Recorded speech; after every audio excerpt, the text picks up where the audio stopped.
नमस्कार, आप देख रहे हैं न्यूज़ वन इंडिया। मैं हूं आपके साथ दीपिका ओझा।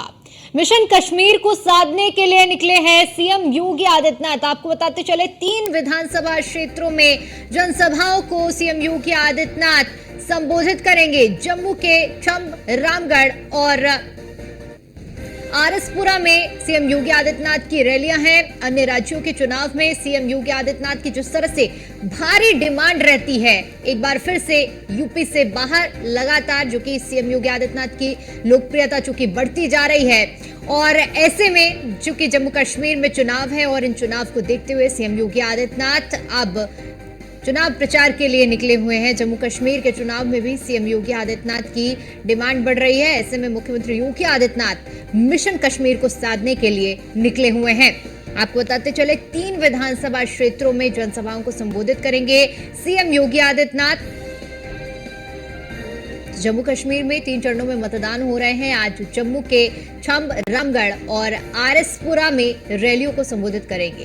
क्योंकि अन्य राज्यों में जब चुनाव होते हैं तो ऐसे में मुख्यमंत्री की जो डिमांड होती है लोकप्रियता की वजह से काफी ज्यादा होती है। यूपी से बाहर लगातार सीएम योगी आदित्यनाथ लोकप्रिय हो रहे हैं। बड़ी संख्या में लोग सीएम योगी आदित्यनाथ को सुनने के लिए पहुंचते हैं और यही वजह है कि चाहे चुनाव किसी भी राज्य में क्यों ना हो, लेकिन स्टार प्रचारक के तौर में लिस्ट में नाम मुख्यमंत्री योगी आदित्यनाथ का भी शामिल रहता है।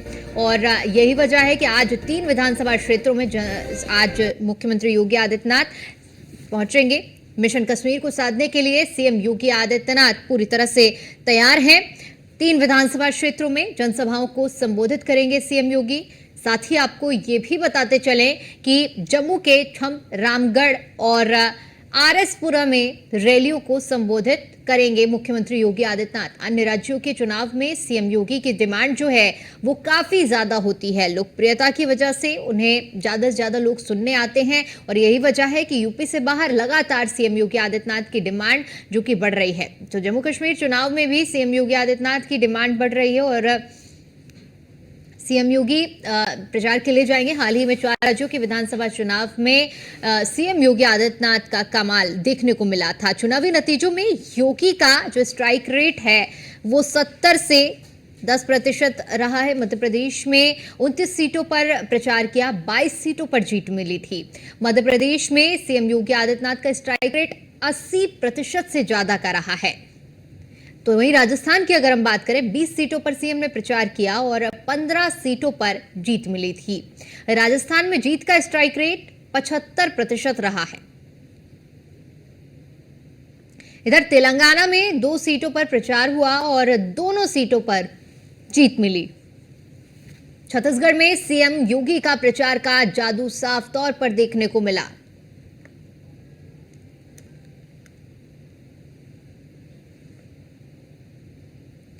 तो 3 विधानसभा क्षेत्रों में सीएम योगी आदित्यनाथ का संबोधन होगा और जम्मू के छंब, रामगढ़ और आरएसपुरा में सीएम योगी आदित्यनाथ जो कि पहुंचेंगे।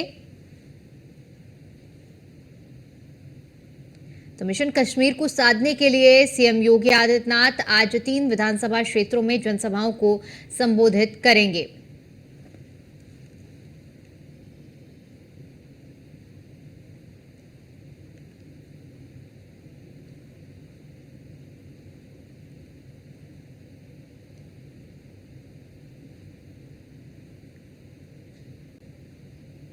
जम्मू कश्मीर में 3 चरणों में चुनाव हो रहे हैं और आपको बताते चले कि ये 3 चरणों के चुनाव बेहद अहम हैं और आज मुख्यमंत्री योगी आदित्यनाथ जो कि जम्मू कश्मीर के दौरे पर रहेंगे।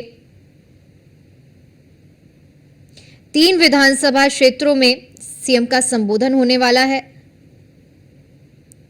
तो चुनावी रण में आज मुख्यमंत्री योगी आदित्यनाथ भी उतरेंगे और आपको बताते चले कि जम्मू के छंब विधानसभा में उनकी पहली रैली होगी। उसके बाद रामगढ़ विधानसभा क्षेत्र में बीजेपी के समर्थकों के साथ में ही माहौल बनाते हुए मुख्यमंत्री योगी आदित्यनाथ नजर आएंगे और तीसरी जो रैली है आरएसपुरा दक्षिण जम्मू है, जहां पर सीएम योगी आदित्यनाथ का संबोधन होने वाला है।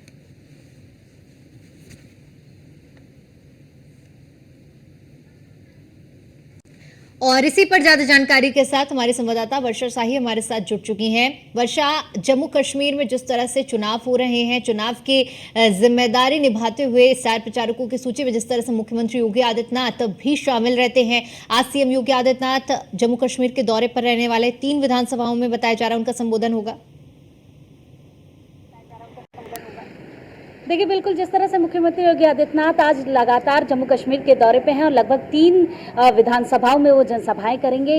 ये साफ कहा जा रहा है कि मुख्यमंत्री योगी आदित्यनाथ की जिस तरह से लोकप्रियता है उसको देखते हुए जम्मू कश्मीर में भारी डिमांड थी, जिसको लेकर मुख्यमंत्री योगी आदित्यनाथ आज 3 विधानसभाओं में जनसभा को संबोधित करेंगे और साथ ही साथ अपने चीज़ों को रखेंगे कि किस तरह से देश को आगे बढ़ाया जा रहा है, किस तरह से जम्मू में क्या चीज़ें रही हैं। लेकिन देखिए, मुख्यमंत्री योगी आदित्यनाथ की जिस तरह से डिमांड बढ़ती जा रही है, पहले वो हरियाणा में जिस तरह से उन्होंने जनसभाएं की, अब जम्मू में आज 3 विधानसभाओं में उनकी जनसभाएं हो रही हैं, तो ये साफ हो चुका है कि मुख्यमंत्री योगी आदित्यनाथ का एक वर्चस्व के साथ साथ जो एक फ्रेम है उनका, वो काफी लोकप्रिय है और लोगों के बीच में जब वो जाते हैं तो एक लोकप्रियता जो होती है वो काफी ज्यादा बढ़कर आगे आती है। तो साफ तौर पे, जाहिर तौर पे ये बात कहना सही होगा कि मुख्यमंत्री योगी आदित्यनाथ की लगातार डिमांड बढ़ती जा रही है, लगातार जनसभाओं के लिए लोग उनको बुलाते हैं, क्योंकि जिस तरह से वो लोगों के बीच में बातों को रखते हैं और साथ ही साथ जिस तरह से वो अग्रसित होकर चीजों को आगे बढ़ाते हैं, तो जाहिर तौर पर मुख्यमंत्री योगी आदित्यनाथ को लगातार हर जगह जनसभाओं में बुलाया जा रहा है। आने वाले चुनाव को लेते हुए उनकी जनसभाओं को लगातार एक टारगेट किया जा रहा है कि किन विधानसभाओं में कितनी जनसभाएं मुख्यमंत्री योगी आदित्यनाथ करेंगे। जी वर्षा, आज क्या कुछ कार्यक्रम रहेगा सीएम का, चूंकि 3 जनसभाएं हैं और 3 जनसभाओं को सीएम योगी आदित्यनाथ संबोधित करने वाले हैं।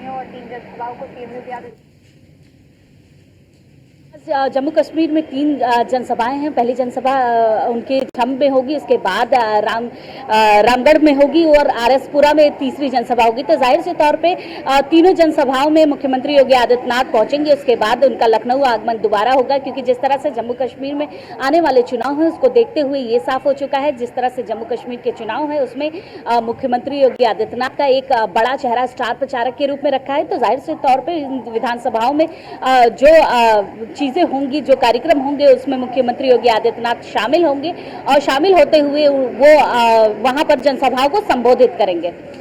बिल्कुल वर्षा, चूंकि देखिए जिस तरह से आपने भी जिक्र किया और ये साफ तौर पर देखा गया है कि यूपी से बाहर लगातार सीएम योगी आदित्यनाथ की लोकप्रियता बढ़ रही है। जहां सीएम योगी आदित्यनाथ पहुंचते हैं वहां बड़े स्तर पर लोग सीएम योगी आदित्यनाथ को सुनने के लिए पहुंचते हैं। देखिए, बिल्कुल जिस तरह से मुख्यमंत्री योगी आदित्यनाथ की लोकप्रियता बढ़ती जा रही है, एक तरफ उनको स्टार प्रचारक बनाया गया और दूसरी तरफ उनकी लोकप्रियता की बात करा जाए तो उत्तर प्रदेश के बाहर भी उनकी लोकप्रियता काफी अच्छी है। और उसके साथ ही साथ जो भी चुनाव होते हैं, चाहे वो हरियाणा के चुनाव हो, चाहे जम्मू कश्मीर के चुनाव हो या अन्य राज्यों के चुनाव हो, उसमें आपको रोकना चाहेंगे। और हमारे साथ अश्विनी शाही जी जुड़ चुके हैं, नेता है भारतीय जनता पार्टी के। अश्विनी जी, जिस तरह से जम्मू कश्मीर में चुनाव हो रहे हैं और अब मिशन जम्मू कश्मीर को साधने के लिए सीएम योगी आदित्यनाथ भी निकल पड़े हैं। जी देखिए दीपिका जी, योगी जी एक भारतीय जनता पार्टी के नेता और उत्तर प्रदेश के मुख्यमंत्री होने के साथ वहां के स्टार प्रचारक भी, इस वजह से वो अपना जा रहे हैं और उनकी एक पूरे भारत में सहज स्वीकार्यता है जी। हर जगह उनके चाहने वाले हैं और स्टार प्रचारक होने के नाते तो प्रचार में जाना ही पड़ता है जी। तो इस वजह से भारतीय जनता पार्टी अपने पूरे दमखम के साथ वहां पर चुनाव लड़ रही है। तो स्टार प्रचारक लोग अपना जा रहे हैं, उसी कड़ी में माननीय योगी आदित्यनाथ जी भी वहां हैं। बिल्कुल अश्विनी जी, चूंकि इससे पहले अगर हम चुनावों का आंकड़ों को देखते हैं, जो स्ट्राइक रेट सामने आता है 75 से 80% का रहा है जिन सीटों पर सीएम योगी आदित्यनाथ का संबोधन हुआ है। ऐसे में अब जम्मू कश्मीर को साधना जहां एक चुनौती भी हो सकती है, लेकिन इस तरह स्टार प्रचारकों का मैदान में उतरना कहीं ना कहीं आप लोगों के लिए फायदेमंद भी साबित हो सकता है। भारतीय जनता पार्टी हर चुनाव को बड़े गंभीरता से लेती है, चाहे वो ग्राम पंचायत और जिला पंचायत का हो या लोकसभा का हो। उसी कड़ी में माननीय प्रधानमंत्री जी और माननीय योगी आदित्यनाथ जी पूरे देश में इतने लोकप्रिय नेता है कि जहां भी जाते हैं इनके जीत का परसेंटेज बढ़ जाता है। तो अभी जैसा आपने बताया कि इनका जीत का परसेंटेज जहां जहां गए हैं वो 75% के आसपास है। तो ये इनकी लोकप्रियता और इनके चाहने वालों की संख्या के ऊपर जो है, देखिए ये बताता है कि कितना ये लोग लोकप्रिय हैं, कैसे जहां जहां जाते हैं वहां पर किस तरीके से जीत मिलती है। तो हमारी स्ट्रेटजी भी वही है कि पार्टी के नेता हैं, हर जगह जाएंगे, इनको हम लोग लेकर जाएंगे और देश में एक सुशासन स्थापित करने की बात करेंगे। बिल्कुल अश्विनी जी, चूंकि देखिए जम्मू कश्मीर का चुनाव बेहद केंद्र में रहा है और इस बार जो परिस्थितियां बनी है, 2 चरणों का मतदान हो चुका है, अब तीसरे चरण का मतदान है। चुनौती भी थी यहाँ पर चुनाव कराना, लेकिन जिस तरह से शांतिपूर्ण तरीके से 2 चरण हुए हैं, अब तीसरा चरण बाकी है। जिम्मेदारी बड़ी थी, लेकिन अब कहीं ना कहीं ये पूरी होती हुई नजर आ रही है। और जिस तरह से देखे जाए, देखिए इतने दिन से जो है, जब 19 के बाद से वहां पर शांति स्थापित करने में करीब 5 साल लग गए। बहुत सी चीजें, परिस्थितियां बदली, बहुत से वहां विकास कार्य किए गए। जो अब सोचिए कि वहां पर किस तरीके से भारत सरकार का पैसा लूटा जाता था, वहां पर कोई चीजें नहीं थी। अब वहां के लोग धीरे धीरे मुख्य धारा में आकर भारत सरकार को टैक्स भी दे रहे हैं और पैसे का एक एक हिसाब। पहले वहां के पैसे का ऑडिट नहीं होता था। वहां के कुछ परिवार जो है भारत सरकार से पैसे लेते थे और पाकिस्तान परस्त जो वहां पर थे लोग, उनको भारत सरकार पैसे देती थी जी। अब वो सारी चीजें बंद हो गई हैं और अब विकास पर हम लोग वहां ध्यान दे रहे हैं। और विकास के साथ अब देखिए किस तरीके से वहां पर चुनाव शांतिपूर्वक, पहले चुनाव का बहिष्कार होता था, अब चुनाव में लोग बढ़ चढ़ कर हिस्सा ले रहे हैं। इसका मतलब बदलाव साफ है, फर्क साफ है कि पहले क्या होता था, अब क्या होता है। यही दीपिका जी, यही जो है विरोधी दलों के लोगों को जो कि पाकिस्तान परस्त सोच रखते हैं, उनको आज देखिए, आज एक महबूबा जी का बयान आ गया कि बुलडोजर बाबा आ रहे हैं जी। मतलब दर्द होना शुरू हो गया उनको। तो इसलिए मेरा कहना है कि भारतीय जनता पार्टी देश के विकास के लिए 24 घंटे सतत प्रयास में है।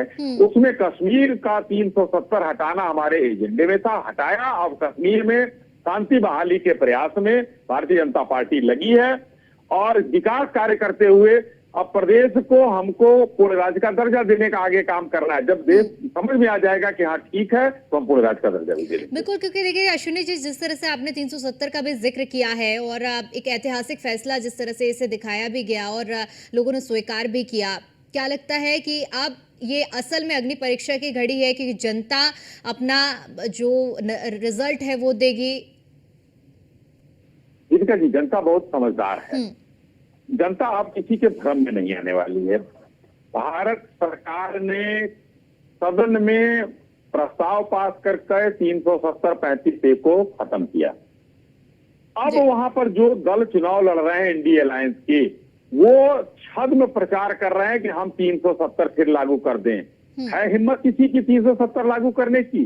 चाहे महबूबा जी हो, चाहे वहां पर अब्दुल्ला परिवार हो या कांग्रेस हो, नहीं कर सकते, क्योंकि सदन में पास करके वो चीज गया। तो अब वो जनता जान रही है ये हमसे झूठ बोल रहे हैं। वही झूठ जैसे संविधान खतरे में है, आरक्षण खत्म हो जाएगा और खुद बाहर जाके कहते हैं हम आरक्षण खत्म कर देंगे।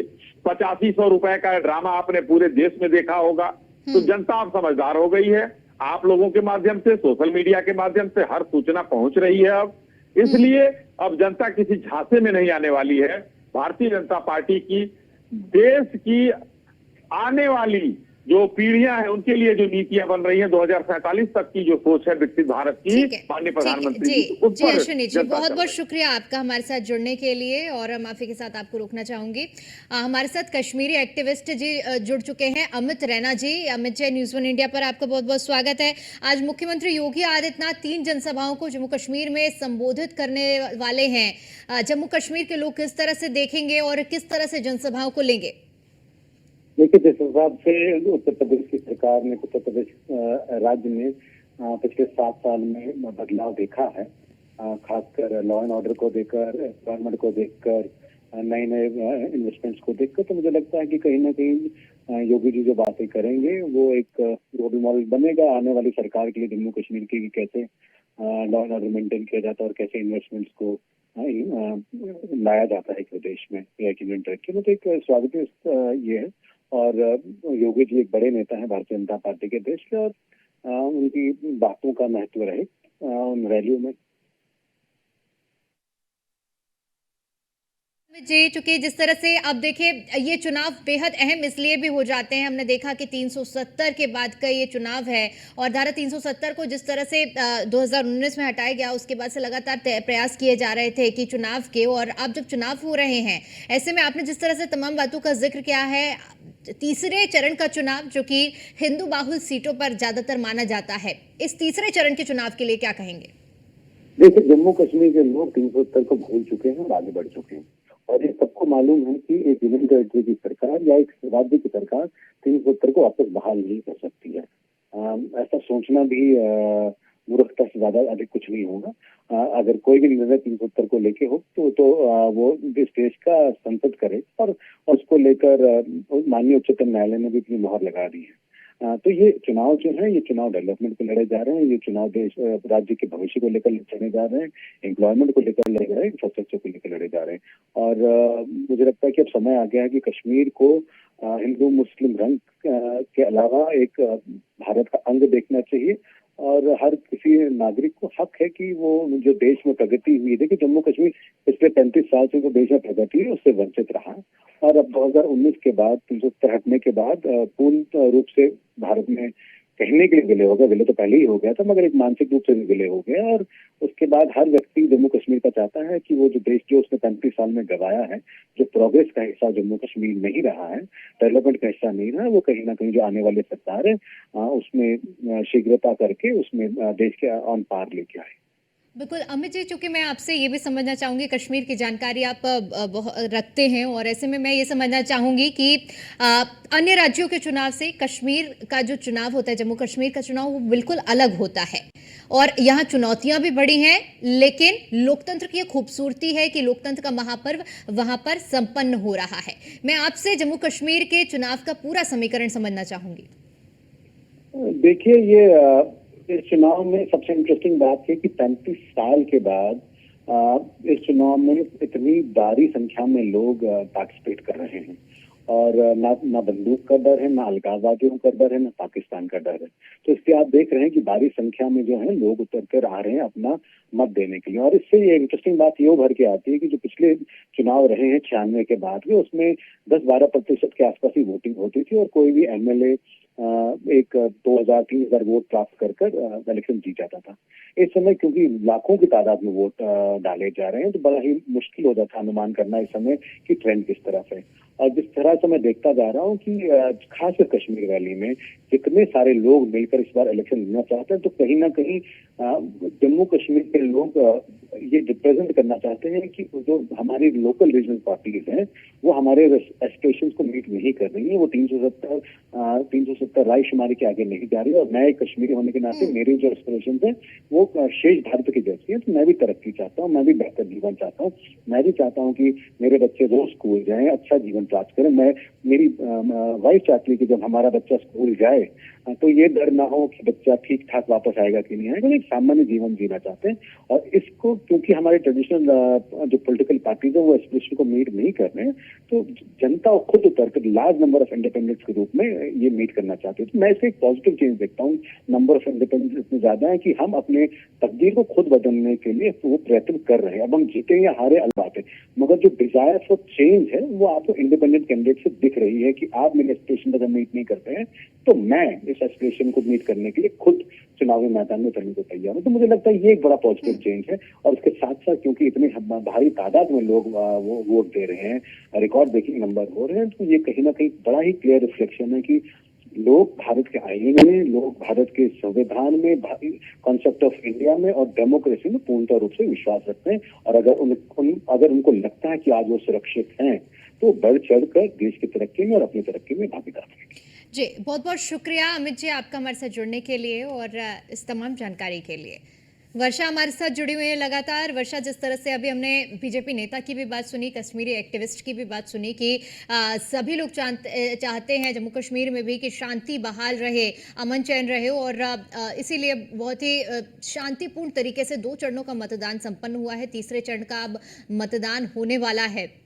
ऐसे में अभी जो ये आखिरी चरण की सीटें हैं, इन्हें बताया जा रहा है खासतौर पर ये हिंदू बाहुल सीटें हैं और यही बड़ी वजह है कि मुख्यमंत्री योगी आदित्यनाथ को इन सीटों की जिम्मेदारी दी गई है। योगी आदित्यनाथ बिल्कुल, जिस तरह से जम्मू कश्मीर का चुनाव है और जिन सीटों पर मुख्यमंत्री योगी आदित्यनाथ जाकर प्रचार करने जा रहे हैं, जाहिर से तौर पे एक टारगेट रखा गया था कि किन सीटों पे कितने हिंदू बाहुल्य क्षेत्र हैं, क्या चीज़ें हैं। जिस तरह से मुख्यमंत्री योगी आदित्यनाथ का स्ट्राइक रेट रहा है, चाहे वो राजस्थान का रहा हो, चाहे मध्य प्रदेश का रहा हो, उसको देखते हुए ये पैमाना सेट किया गया था कि आखिर किन सीटों पर मुख्यमंत्री योगी आदित्यनाथ की जनसभाएं ज़्यादा कारगर साबित होंगी। तो उसी तरह देखा गया कि इन सीटों पर कैसे कितनी संख्या में हिंदू हैं, किस तरह से इनको टारगेट किया जा सकता है, किस तरह से पूरा रेट तैयार किया जा सकता है कि स्ट्राइक रेट कैसा हो सकता है इन सब सीटों पे। तो उसको देखते हुए भी मुख्यमंत्री योगी आदित्यनाथ की इन जनसभाओं को लगाया गया है। जाहिर तौर पे जिस तरह से मुख्यमंत्री योगी आदित्यनाथ जब अपने भाषण को संबोधित करते हैं तो लोग ज़्यादा से ज़्यादा ग्रसित होते हैं, ज़्यादा से ज़्यादा लोग प्रभावित होते हैं।